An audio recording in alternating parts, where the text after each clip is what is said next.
योगी ने लखनऊ में जनता दरबार लगाया और यहां जनता की मांगों को अनसुना कर रफू चक्कर होने वाले तमाम उन अधिकारी कर्मचारियों के खिलाफ अब तगड़ा एक्शन तय है, क्योंकि यूपी के मुखिया योगी आदित्यनाथ ने ऐसे अधिकारी कर्मचारियों का ऑन द स्पॉट इलाज करना भी शुरू कर दिया। योगी ने तो टूक कह दिया है, काम करो नहीं तो छुट्टी तय है। रास्ता नहीं मिलेगा तुमको जा तो देखेंगे रास्ता उपलब्ध करवाओ, और अगर नहीं दे रहा है तो लेखपाल तहसीलदार कानून को सबको सस्पेंड कर दो। कहाँ पे?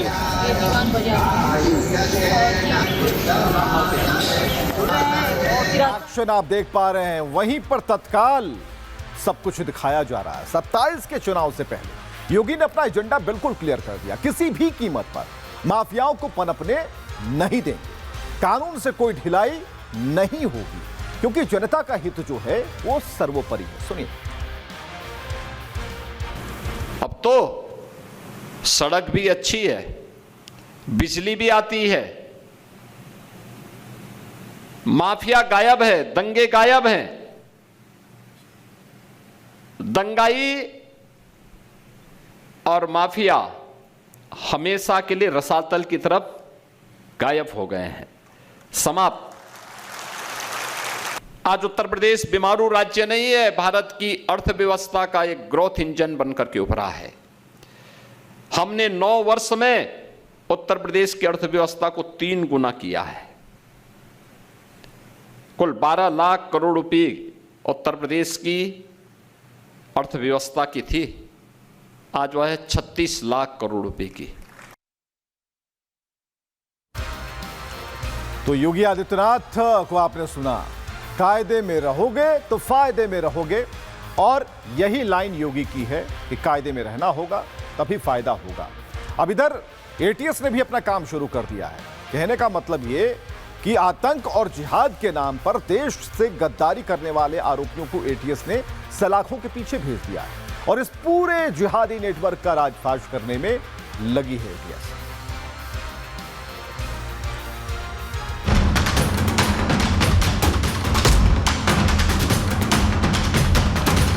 मदरसे के नाम पर चंदा, चल रहा था गोरख धंधा। यूपी एटीएस का एक्शन, हापुड़ से सामने आया जैश कनेक्शन।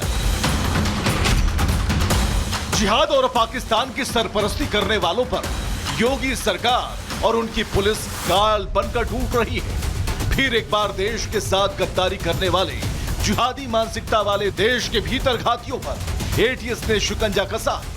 एटीएस ने हापुड़ जिले के बहादुरगढ़ थाना क्षेत्र के शेरपुर से एक मस्जिद से संदिग्ध युवक मोहम्मद जफर को गिरफ्तार किया। आरोपी पर प्रतिबंधित आतंकी संगठन जैश-ए मोहम्मद से सीधे जुड़े होने और पाकिस्तान में बैठे हैंडलर्स को फंडिंग मुहैया कराने के पुख्ता प्रमाण मिले। आरोपी मूल रूप से बिहार के पूर्णिया का रहने वाला है और मेरठ में रहकर मदरसे में तालीम हासिल की थी। इसके बाद इस पर जिहाद की मानसिकता का भूत सवार हो गया और देश विरोधी साजिशों में लग गया। एटीएस की माने तो जफर आतंकी संगठन जैश-ए मोहम्मद के प्रमुख मसूद अजहर से प्रभावित था। आरोपी सोशल मीडिया पर मसूद अजहर के भड़काऊ और जिहादी भाषण साझा करता था, लोगों को हिंसक जिहाद के लिए प्रेरित करने की कोशिश करता था। साथ ही जफर आम लोगों से चंदा इकट्ठा करता था। इस रकम का इस्तेमाल वो आतंकी गतिविधियों को आर्थिक मदद पहुंचाने के लिए कर रहा था। फेसबुक और व्हाट्सएप के जरिए जैश के जिहादी ग्रुप्स में जुड़कर खुद वित्तीय सहायता देने की पेशकश की थी। शुरुआत में जब सीधे पाकिस्तानी बैंक खातों में पैसे ट्रांसफर करने में विफलता मिली, तो पाकिस्तानी हैंडलर्स के निर्देश पर क्रिप्टो करेंसी में कई बार फंडिंग भेजी। फिलहाल मोहम्मद जफर को गिरफ्तार कर पूछताछ जारी है। एटीएस अब आरोपियों के साथियों और उनके मददगारों की कुंडली खंगालने में जुटी है, जिन्होंने इस मदरसे से निकलकर देश के साथ गद्दारी की पटकथा लिखी। और ऐसे ही एक मदरसे पर योगी सरकार ने एक्शन लिया, जहां योगी सरकार का बुलडोजर एक बार फिर गरजा है और इस बार एक अवैध मदरसे को जमींदोज किया गया। सरकारी जमीन पर बनाए गए इस अवैध मदरसे को मजिस्ट्रेट के आदेश के बाद ढा दिया गया। तो ये आदेश आया था जिसकी कॉपी पहले संलग्न की गई, बताया गया और उसके बाद एक्शन हुआ तो बुलडोजर गरजा है अवैध मदरसे पर।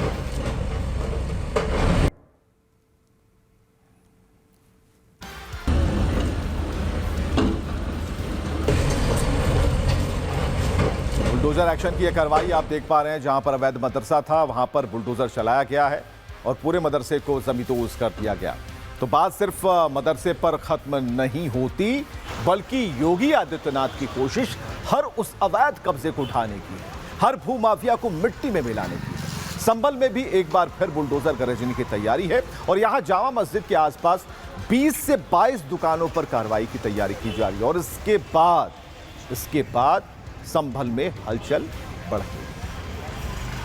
तो तस्वीरें आप देख पा रहे हैं संभल से, और ये संभल की तस्वीरें हम आपको दिखा रहे हैं जहां अवैध कब्जे के खिलाफ योगी फोर्स तैनात है। जल्द ही कभी भी बड़ी कार्रवाई हो सकती है। तो एक बड़ी जानकारी इस वक्त संभल से हम आपको दे रहे हैं। तस्वीरों में आप देखेंगे कि तमाम जो अधिकारी हैं, पुलिसकर्मी हैं, तैनात हैं और अब अंतिम चरण की बारी है।